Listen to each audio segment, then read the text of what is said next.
Hello guys, welcome back to Sri Sadhaka nutri diet. நம்ம இப்போ இந்த பதிவில் எதை பற்றி பார்க்க போகிறோம்னா, கர்ப்பத்தின் 5வது மாதத்தில் சாப்பிட வேண்டிய உணவுகளை பற்றி தான் இந்த பதிவில் நம்ம பார்க்க போகிறோம். கர்ப்ப காலத்தின் 2ஆம் ட்ரைமெஸ்டர் காலங்களில் குழந்தையின் வளர்ச்சி நன்றாக இருக்கும்.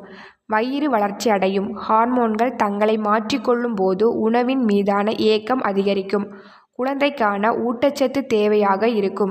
ஃபர்ஸ்ட் ஒன் திரவ உணவை அதிகரிக்க வேண்டும். எல்லா நேரங்களிலும் நீரேற்றமாக இருங்கள். நினைவில் வைத்து கொள்ளுங்கள், இப்போது உங்களுடன் உங்கள் குழந்தைக்கும் நீங்கள் தான் பொறுப்பு. அதனால் மலச்சிக்கல் இல்லாமல் பார்த்து கொள்ள வேண்டும். அதிக அளவு தண்ணீர் குடிக்க வேண்டும். தினமும் 2 டம்ளர் பால் எடுத்துக்கொள்வதன் மூலம் குழந்தையின் எலும்பு வளர்ச்சி இன்றியமையாததாக இருக்கும். குழந்தைக்கும் உங்களுக்கும் கால்சியம் மற்றும் நுண் ஊட்டச்சத்துக்களை வழங்கும். செகண்ட் ஒன் புரத உணவுகளை சேருங்கள். புரதங்கள் நமது உடலில் கட்டுமான பொருட்கள். அவை கர்ப்பிணியின் 5வது மாதத்தில் சிறந்த உணவாக கருதப்படுகின்றன. குழந்தையின் உடல் வளர்ச்சி சரியான பாதையில் இருப்பதை உறுதி செய்ய புரதச்சத்து நிறைந்த உணவு அவசியம். தசைகள், தோல் மற்றும் உறுப்புகள் வளர்ச்சி அடைவதற்கு நிலைத்திருக்கவும் புரதங்கள் அவசியம் தேவை. உணவில் கோழி இறைச்சி, முட்டை, நட்ஸ், பருப்பு வகைகள் மற்றும் தானியங்களை சேர்த்து கொள்ளுங்கள். சைவ உணவு கொண்டிருப்பவர்கள் சோயா, வேக வைத்த கொண்டக்கடலை, சீஸ் மற்றும் டோஃபு எடுப்பதன் மூலம் வேண்டிய புரதம் நிறைவு செய்யலாம். தேர்ட் ஒன் சாலட் தவிர்க்காமல் சேருங்கள். முட்டைக்கோஸ், கேரட், புதிய தக்காளி, பீட்ரூட் போன்ற பச்சை காய்களில் இருந்து தயாரிக்கப்படும் சேலட்கள் உணவில் தாதுக்கள் மற்றும் நார்ச்சத்துக்கள் நிறைந்தவை. சாலட் ட்ரெஸ்ஸிங் மற்றும் ஆலிவ் ஊறுகாய்களாக தயாரிக்கப்படும் காய்கறிகள் வேண்டாம். இதில் சோடியம் உள்ளடக்கம் அதிகம். மலச்சிக்கல் வராமல் தவிர்க்க தண்ணீர் குடிப்பதை உறுதிப்படுத்திக் கொள்ளுங்கள். கர்ப்பிணி பெண்களுக்கு நாள் ஒன்றுக்கு 1 அவுன்ஸ் நார்ச்சத்து இருக்க வேண்டும் என்று பரிந்துரைக்கப்படுகிறது. உணவில் உள்ள அதிகப்படியான நார்ச்சத்து மூலநோய் போன்ற சிக்கல்களை களைய உதவுகிறது. ஃபோர்த் ஒன் பழங்கள். பழங்கள் விட்டமின்கள் மற்றும் தாதுக்களால் நிறைந்துள்ளன. அவை சுவையானதும் கூட. நீங்கள் பழங்களை சாப்பிடுவதன் மூலம் எப்போதும் சலிப்படைய மாட்டீர்கள். ஆப்பிள், பேரிக்காய், வாழைப்பழங்கள், கிவி, ஆரஞ்சு, பெரி மற்றும் உலர் திராட்சை போன்றவை சேர்க்கலாம். ஸ்ட்ராபெரியை தயிருடன் கலந்து ஆரோக்கியமான ஸ்மூத்தியாக எடுக்கலாம். ஃபிஃப்த் ஒன் கீரைகள். அதிக அளவு பச்சை காய்கறிகள் சாப்பிடுவது உங்களுக்கு சலிப்பை உண்டாக்கும் என்றாலும் குழந்தைக்காக நீங்கள் அதை அதிகம் சேர்க்க வேண்டும். உணவில் கீரை, வெந்தயம் மற்றும் புரோக்கோலியை சேர்க்கலாம். இது இரும்பு சத்துக்கான உடலின் தேவையை பூர்த்தி செய்கிறது. காய்கறிகளை கிரில் செய்து சாப்பிடலாம். கீரையை பொரியலாக்கி சாதத்தில் பிசைந்து சாப்பிடலாம்.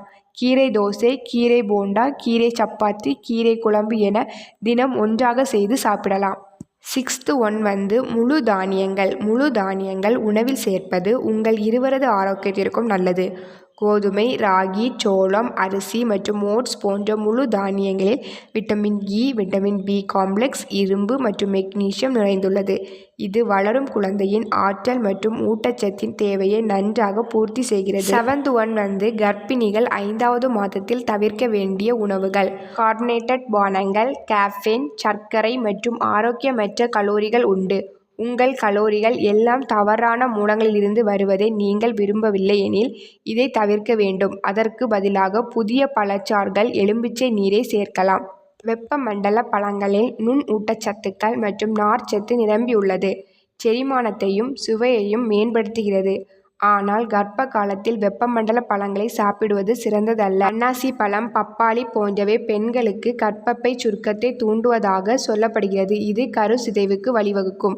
தேநீர் மற்றும் காஃபி இரண்டிலும் கேஃபீன் உள்ளது. அதனால் நாள் ஒன்றுக்கு 2 கப் வரை மட்டுமே எடுக்க வேண்டும். கர்ப்ப காலத்தில் அதிக அளவு கேஃபீன் எடுப்பது குழந்தை பிறந்த பிறகு அமைதியின்மை மற்றும் தூக்கமின்மையை உண்டாக்கும். சாக்லேட்டிலும் கேஃபீன் உள்ளது என்பதால் அளவாக எடுப்பது நல்லது. எண்ணெயில் வறுத்த உணவுகள், பீட்சா போன்ற உணவுகள், துரித உணவுகள் போன்றவற்றை கண்டிப்பாக எடுக்கக்கூடாது. அசாதாரண எடை அதிகரிப்பு கர்ப்ப காலத்தில் தேவையற்ற சிக்கல்களை உண்டாக்கும். கர்ப்ப காலத்தில் 5வது மாதத்தில் குழந்தையின் மூளை, இதயம், சிறுநீரகம், கல்லீரல் போன்ற உறுப்புகள் அவற்றின் வேலையை தொடங்கும் நேரம். இவை வளர்ச்சி அடையும். இந்த மாதத்தில் தோலும் கடினப்படும் நேரம். குழந்தை நல்ல உடல் வடிவம் பெற நிறைய ஊட்டச்சத்துக்கள் தேவை. ஆரோக்கியமற்ற உணவுகள் குழந்தைக்கு இடையூறை விளைவிக்கும். அதனால் 5வது மாதத்தில் என்ன உணவுகளை சாப்பிட வேண்டும், எந்த உணவுகளை தவிர்க்க வேண்டும் என்பதை தெரிந்து கொண்டு சாப்பிடுங்கள். தேங்க்ஸ் ஃபார் வாட்சிங்.